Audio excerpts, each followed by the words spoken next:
Primera de Pedro, capítulo 2.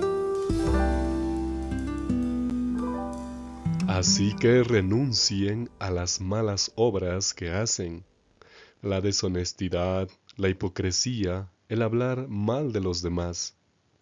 Deben volverse como bebés recién nacidos que solo quieren leche espiritual pura, para que puedan crecer en la salvación ahora que han probado cuán bueno es el Señor. Cuando se acerquen a Él, la piedra viva que la gente rechazó como si fuera inútil, pero que es elegida por Dios y preciada para Él. Ustedes también se convierten en piedras vivas, edificadas en una casa espiritual. Ustedes son sacerdocio santo que ofrece sacrificios espirituales y que Dios recibe con agrado por medio de Jesucristo. Como dice la Escritura, miren, yo establezco en Sión su piedra angular, una piedra escogida de manera especial y valiosa. Todo el que crea en él no será defraudado. Él es muy valioso para todos ustedes los que creen. Pero para los que no creen, la piedra que los constructores rechazaron y que llegó a ser la piedra angular del fundamento es la piedra que hace tropezar y los hace caer. La gente tropieza con este mensaje porque se niegan a aceptarlo, lo cual es completamente predecible en cuanto a ellos. En cambio, ustedes son una familia elegida de manera especial, un sacerdocio real, una nación santa, un pueblo que pertenece a Dios. Por eso, pueden revelar las cosas maravillosas que Él ha hecho, al sacarlos de la oscuridad a su luz admirable.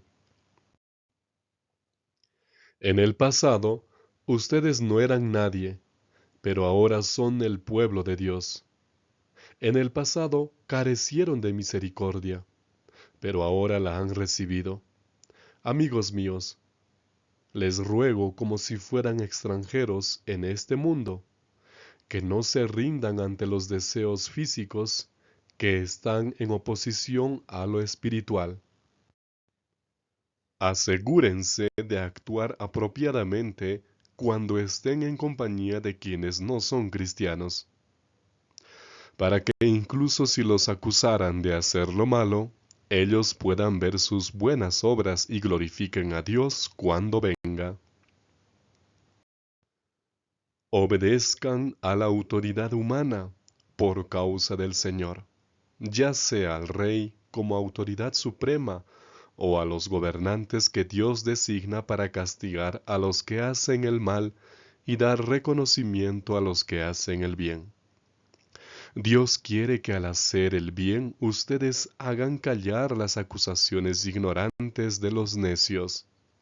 Sí, ustedes son un pueblo libre, así que no usen la libertad para disimular la maldad, sino vivan como siervos de Dios. Respeten a todos, muestren su amor por la comunidad de creyentes, reverencien a Dios, respeten al Rey. Si eres un siervo, entonces mantente sujeto a tu amo, no solo a los que son buenos y nobles, sino también a los que son duros, porque en esto consiste la gracia, soportar el dolor de la vida y el sufrimiento injusto, pero manteniendo la mente enfocada en Dios. Sin embargo, no hay crédito si eres castigado por hacer el mal, pero si sufres por hacer lo recto y lo soportas, entonces la gracia de Dios está contigo. En efecto, a esto han sido llamados, porque Cristo sufrió por ustedes y les dio un ejemplo, para que siguieran sus pasos. Él nunca pecó ni mintió, y cuando fue maltratado no replicó. Cuando sufrió no amenazó con venganza. Simplemente se puso en manos de aquel que juzga siempre con justicia. Tomó las consecuencias de nuestros pecados sobre sí mismo en su cuerpo en la cruz, para que nosotros pudiéramos morir al pecado y vivir en justicia. Por sus heridas somos sanados. En un tiempo ustedes eran como ovejas que habían perdido su camino, pero ahora han regresado al pastor, al que cuida de ustedes. Qué alegría encontrarnos otra vez en Reavivados por su palabra. La primera epístola de Pedro en el capítulo 2 habla sobre los deberes que tenemos los creyentes como pueblo de Dios. Algunas enseñanzas importantes de las muchas que ofrece este capítulo son: somos piedras vivas que formamos el cuerpo de Cristo. Porque el verso número 5 dice que somos piedras vivas y que seamos edificados como casa espiritual y sacerdocio santo. Pablo mencionó de otra manera que somos cada uno una parte del cuerpo de Cristo. Imagínate un edificio hecho de muchas piedras. Las piedras angulares de las cabezas de ángulo vendrían a ser Cristo. Las piedras del fundamento de ese edificio vendrían a ser los apóstoles, y todas las demás piedras de todas las paredes de ese edificio somos cada uno de nosotros. Tú cumples una función en la iglesia, en el cuerpo de Cristo. ¿Te imaginas una pared donde haya un hoyo, donde falte una piedra? No sería igual aquella pared, ¿cierto? De la misma manera, tú también puedes hacer parte del cuerpo de Cristo, con los dones que Él te ha dado, con los talentos que te impartió. Vive para el Señor, sirve al Señor y haz tu parte en la predicación del Evangelio, en llevar adelante la verdad que Cristo nos dejó. En segundo lugar, acércate a Cristo, que es piedra viva, fundamento para tu vida. El verso 6 cita a otro texto de la Biblia donde dice: He aquí pongo en Sión la principal piedra del ángulo, escogida, preciosa, el que crea en él no será avergonzado. Y esa piedra del ángulo, como acabo de decir, es Cristo. Él es la piedra viva. Él es lo principal de tu vida. Encima de Él debes de construir tu vida. Estoy hablando figurativamente, es decir, sus principios, su palabra, su gracia. Él debe ser todo para ti. Él debe ser aquel que comanda tu vida, que dirige tu vida. Él debe ser lo más importante de todo lo que hay en tu vida. La piedra viva. En tercer lugar, somos un pueblo especial para anunciar las virtudes de Dios. El verso 9 y 10 traen este principio. Aquí hay una hermosa promesa. Pero ustedes son linaje escogido, real sacerdocio, nación santa, pueblo adquirido por Dios, para que anuncien las virtudes de aquel que les llamó de las tinieblas a su luz admirable. Ustedes que en otro tiempo no eran pueblo, ahora son pueblo de Dios. En otro tiempo no habían alcanzado misericordia, ahora alcanzaron misericordia. Tú eres parte del pueblo de Dios, y el pueblo de Dios sobre esta tierra es el objeto de mayor consideración de Dios, porque su pueblo es el depositario de su ley, porque su pueblo es el que predica su palabra, porque su pueblo es el que trata de obedecer, de agradarle. El Antiguo Testamento, amigos, dice que el que toca a su pueblo toca a la niña de sus ojos. El pueblo de Dios es lo más importante que Dios tiene en esta tierra, y Dios la llevará adelante a la iglesia. aún con sus debilidades, aún con sus defectos, la iglesia es militante. Todavía no es triunfante, pero irá, avanzará hasta el fin, llegará, de todas maneras, porque así está escrito. Hasta que Cristo venga, cumplirá su misión. Tú eres parte de este pueblo. Tú eres parte de una nación santa. Vive a la altura de este cometido, vive a la altura de esta palabra, vive una vida santa, un real sacerdocio, eres linaje escogido, precioso para Dios. Hay una tremenda responsabilidad y tremendo privilegio.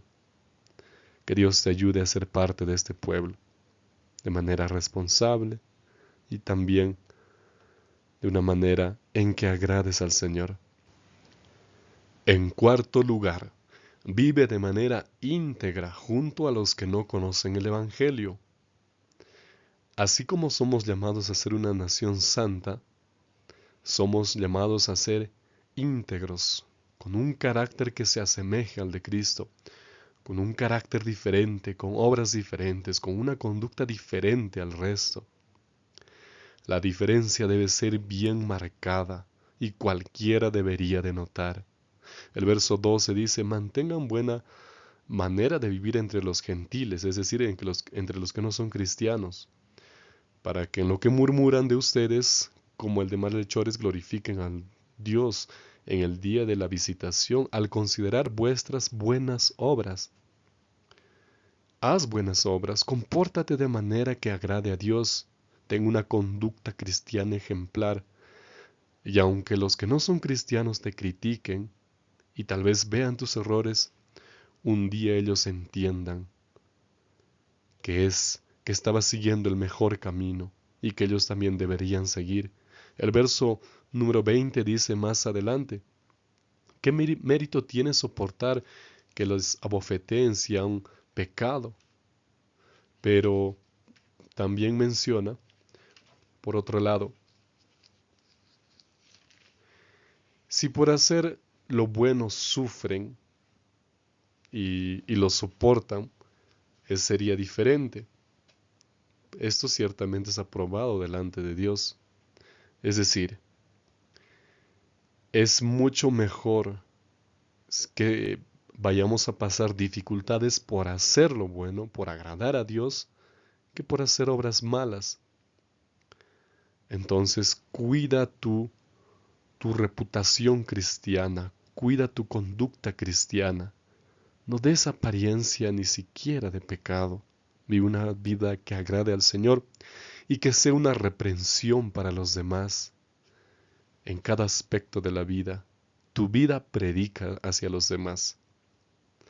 En quinto lugar, vive en paz y respeto con todos. El verso 17 nos dice que debemos de honrar a todos, amando a los hermanos, temiendo a Dios e incluso honrando al Rey. El cristiano debe ser la persona que es amigo de todos, de los mismos cristianos, de los que no son cristianos, personas ejemplares, personas de paz. No deben ser personas que buscan peleas, pleitos, que andan quejándose de todo, como mencionaba el apóstol Santiago. Los cristianos deben ser personas con paciencia, con un carácter que lleva el sello de Dios, el sello del cielo. Por tanto, respeta a las personas, ama a las personas, cuida a las personas y llévales el mensaje de Cristo a esas personas. En sexto lugar, sigue el ejemplo de Cristo cuando sufres injusticia. El verso 23 recuerda lo que Cristo había pasado. Cuando lo maldecían no respondía con maldición, cuando padecía no amenazaba, sino que encomendaba la causa al que juzga de manera justa. ¿Te imaginas que Cristo hubiese usado su poder para castigar a los que se burlaban de él? Tal vez nunca hubiese logrado la salvación. Cristo tenía un carácter perfecto y nosotros estamos llamados a imitar. Tal vez en esta vida no lleguemos a imitar perfecta y al 100%, pero ese debe ser tu ideal, tu meta constante, imitar su carácter. Un cristiano no puede maldecir cuando alguien le trata mal. Un cristiano debe dar bendición. Cristo mismo dijo, ama a los enemigos. Es difícil, ¿verdad? Pero Cristo también te capacita para darte este tipo de amor que solamente proviene del cielo. Solamente el cielo puede dar este tipo de carácter que soporta las aflicciones, que tiene paciencia, que ama a los que no merecen ser amados. Por tanto, busca a Cristo. En séptimo lugar, Cristo cargó nuestros pecados para que nosotros seamos libres de la culpa. El verso 24 y 25 dice una promesa impresionante. Él mismo llevó nuestros pecados en su cuerpo sobre el madero, para que nosotros, estando muertos a los pecados, vivamos a la justicia. Por su herida han sido sanados. Ustedes eran como ovejas descarriadas, pero ahora han vuelto al pastor y obispo de sus almas, perdón. Amigo y amiga que escuchas, Cristo llevó tu pecado, mi pecado, sobre su cuerpo, allí en la cruz del Calvario. Aquel viernes oscuro de tarde, Él pagó el precio de tu redención con su sangre. Hasta el sol se avergonzó y ocultó su rostro. El pecado fue tan grande, tan numeroso, de todas las personas del mundo, de todas las edades, desde Adán hasta el último ser humano que se salvará, cayó sobre él. Por eso, Cristo no soportó más la angustia de cargar tanto pecado y murió esa misma tarde, porque la muerte de cruz estaba hecho para sufrir agonizando muchos días. Pero Cristo murió esa misma tarde, porque acumulamos sobre él todo el peso del pecado del mundo, y lo molió, como dice Isaías 53, lo trituró, su corazón no pudo más, y con los brazos abiertos murió mirándote para hoy, para este momento, diciéndote, estoy dejando todo para que tú seas salvo, tú seas salva. Estoy muriendo. No quisiera morir porque su naturaleza humana tenía, de cierta manera, miedo de la muerte porque todos tenemos este instinto de conservación. Pero Cristo lo hizo porque te amaba y te amará hasta el fin. Si tú te salvas o si no te salvas, ya solamente depende de ti. Cristo dejó listo, dejó el regalo de la salvación únicamente para tomarlo, para agarrarlo y para hacerlo nuestro. Por favor, acepta este regalo de la salvación que Cristo te ofrece. En conclusión y la aplicación a la vida es que como cristianos tenemos el deber de vivir una vida ejemplar, así también predicaremos de Cristo. Por tanto, sigue estos consejos que hemos aprendido, estos 7 consejos aquí en 1 de Pedro capítulo 2. Ahora acompáñame a terminar con una oración. Dios nuestro, qué maravillosas promesas, consejos y advertencias dejas en tu palabra. Que cada persona que ha leído tu palabra, que ha visto o escuchado, sea reconfortada, Señor, con tu palabra. Padre amado, cada uno somos cuerpos, o mejor dicho, somos piedras vivas del edificio, que es la iglesia, Señor. Enséñanos y ayúdanos a cumplir la parte que nos has dado para el avance de la obra. Tú eres nuestra piedra viva. Asimismo, Señor, te agradecemos por el enorme privilegio de hacernos un pueblo especial, un real sacerdocio. Por favor, ayúdanos a cumplir y a vivir de la manera que nos has llamado a vivir. Enséñanos a vivir íntegramente en este mundo, delante de todos, para que te vean a ti a través de nosotros. Tu palabra dice, yo seré levantado y a todos atraeré a mí mismo. Por favor, Padre, cumple esta palabra en nosotros. Asimismo, Señor, te agradecemos para siempre por darnos la salvación en Cristo Jesús. Que cada uno de mis amigos sean bendecidos con tu palabra en este momento. En el nombre precioso de Cristo Jesús. Amén. Que Dios te bendiga. Un fuerte abrazo. Si aún no te has suscrito a este canal, puedes hacerlo ahora para seguir cada día estudiando la Biblia y meditando en ella. Un fuerte abrazo.